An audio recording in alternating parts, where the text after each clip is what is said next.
নমস্কার বন্ধুরা, মিঠাইয়ের সংসারে আপনাদের সবাইকে স্বাগত জানাই। চলে এলাম নতুন আবার একটা ভিডিও নিয়ে।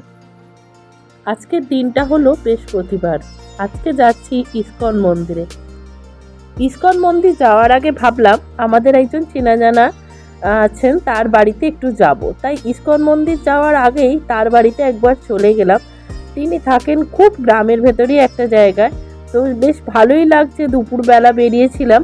তো সেখানে যাচ্ছি, এত সুন্দর গ্রাম্য পরিবেশ। আমি আমার কুমির মোড়াটাকে বলতাম খুব গ্রামের, কিন্তু এটা আরোই গ্রাম। তবে খুব ভালো লাগছে। আর আমার আর মানু নর্মালি হাঁটার খুব অভ্যাস আছে এরকম গ্রামের রাস্তা দিয়ে। দিদি ভাইও ঠিকঠাকই হেঁটে যাচ্ছে। তো চলে এলাম তাদের বাড়িতে। ওমা, যাওয়ার আগেই দেখি একটা বড় বাস্তু মায়ের মন্দির। তারপরে এই খালটা পেলাম, ব্রিজটা টপকেই তাদের বাড়ি। আর খালের জলের স্রোত দেখুন। জলের স্রোত দেখ না, কি খাল এটা! সরস্বতী খাল, সরস্বতী নদীটাই মনে হয়। এটা বাড়িতে গিয়ে এতই গল্প গুজব করছিলাম যে বাকি ভিডিওটা আর করা হয়নি। বেরোনোর সময় দেখলাম এইখানে কুলকুলুতি পুজো হচ্ছে। আর কি সুন্দর করে সব সাজিয়েছে কুলকুলুতি ব্রত। আর এখানে তারা নিজের হাতে প্রদীপ বানাচ্ছে, কুলকুলুতির এই ব্রত করবে। অনেকেই জানেন কুলকুলুতি ব্রতটা কি ব্রত। কার্তিক মাস ভোর সন্ধ্যাবেলায় আইবুড়ো মেয়েরা এই ব্রত করে থাকে। এই ব্রততে বাপকুল, মাকুল আর শ্বশুরকুল, 3 কুলের নামে বাতি দেওয়া হয়। তার পাশেই ছিল ওদের গোয়াল ঘর আর এই পাতা উনুন। মাঝে মাঝে ওরা এতে ধান সেদ্ধ, রান্না এসব করে থাকে। তো এইটা দেখে আমার মনে পড়ে গেল কুমির মোড়া বাড়ির কথা। যাই হোক, এবার আমরা ওখান থেকে বেরিয়ে পড়লাম ইসকন মন্দিরের উদ্দেশ্যে। তবে ইসকন মন্দির যেতে গেলে একটু টোটো করে যেতে হয়। চলে এলাম ইসকন মন্দিরের। এই দিকে রাস্তাটা দিয়ে আসতে গেলে আপনার পড়বে হাওড়া থেকে, আর এদিকে এলে আমতা থেকে আসতে গেলে এই রাস্তাটা। ঢুকে পড়লাম ইসকন মন্দির যাওয়ার এই গলিটায়। এই ইসকন মন্দিরের এই রাস্তাটা এর আগে আমরা এসেছি যখন পিকনিক করতে আসতাম। আর একটু এগিয়ে গেলে একজনদের বাগান বাড়ি, সেখানে আমরা পিকনিক করতে আসতাম। মন্দিরের ভেতর ঢুকেই শুনতে পেলাম যে আজকের দিনটা খুব স্পেশাল। আজকে রাধারানীর পাদুকা দর্শন পাওয়া যাবে। তো চলে এলাম। তার আগে এই দিদির কাছ থেকে একটু টিপ পরে নিলাম। ছবি নিলাম একটা। হরে কৃষ্ণ।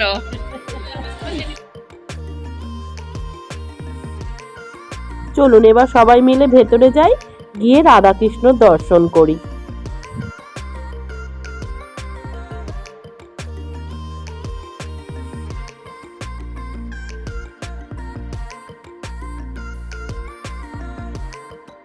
মেন মন্দিরে চলে এলাম।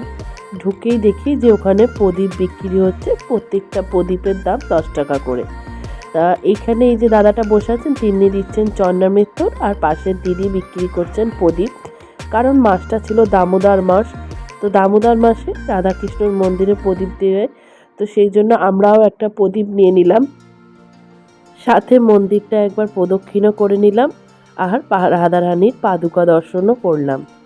হরে কৃষ্ণ। আসলে নতুন ঠান্ডা পড়ছে তো আমার একটু ঠান্ডা লেগে গেছে, তাই গলাটা বারবার বসে যাচ্ছে। তাই আমি আর খুব একটা কিছু বললাম না, আপনারা ভিডিওটা দেখতে থাকুন।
আনন্দ আস্বাদন করে সকাদের নিয়ে গরু চড়িয়ে আমার মনে একটা উদয় হয়েছিল।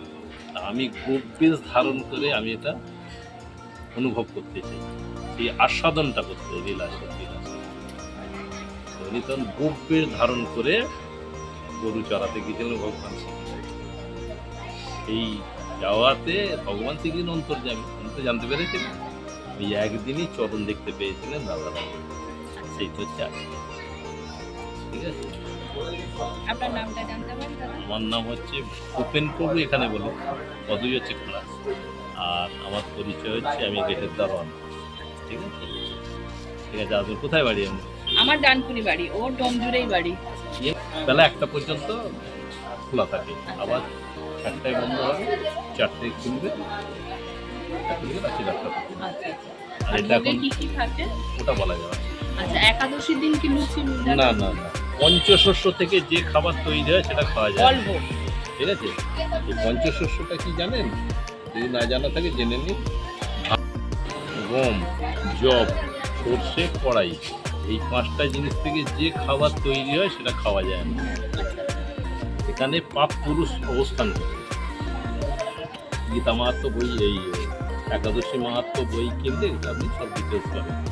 ঠিক আছে, ওই দিনে 100 টাকা করে প্রসাদ কোনটা, সেটা হবে বাদাম আছে, ছাড়, আলু, পেঁপে, কাঁচকলা, ঠিক আছে, আর ফলের ব্যবস্থা আছে। হরে না, পয়সা লাগে। আরে কৃষ্ণ আসবেন না, করলেও চলবে। আমরা আচ্ছা, সকালে মন্দির খোলে কখন? সিস্টেমটা হচ্ছে সকাল 8টা থেকে 9টার মধ্যে আপনাকে জানিয়ে দিতে হবে হ্যাঁ। কোথা থেকে আসছেন, কজন আসছেন। আচ্ছা এটা অনলাইনে পেমেন্ট করা যাবে, নাহলে এখানে এসে সরাসরি পেমেন্ট করা যাবে। যেদিন আসবেন সেদিনে যা ভগবানের ভোগ হবে সেইটা বেলা 1টার সময় পেট ভরে বসিয়ে আপনাকে প্রসাদ দেবে। কত করে কুপন? 80 টাকা করে কুপন, একাদশীর দিনে 100 টাকা। আচ্ছা আচ্ছা। ঠিক আছে, আর সকালে মন্দির খোলে কখন? ভোরবেলা 4:30 প্রথম মন্দির খোলে। আর চলুন ভিডিওটা আজকে এখানেই শেষ করলাম। ডোমজুড়ের আরও কিছু দর্শনীয় স্থানের ভিডিও নিয়ে আসছি খুব তাড়াতাড়ি। আর আমার ভিডিওটা যদি আপনাদের ভালো লেগে থাকে, লাইক, শেয়ার আর অবশ্যই সাবস্ক্রাইব করে দেবেন। দেখা হচ্ছে নতুন ভিডিও খুব তাড়াতাড়ি। সবাই ভালো থাকবেন, সুস্থ থাকবেন। হরে কৃষ্ণ, রাধে রাধে।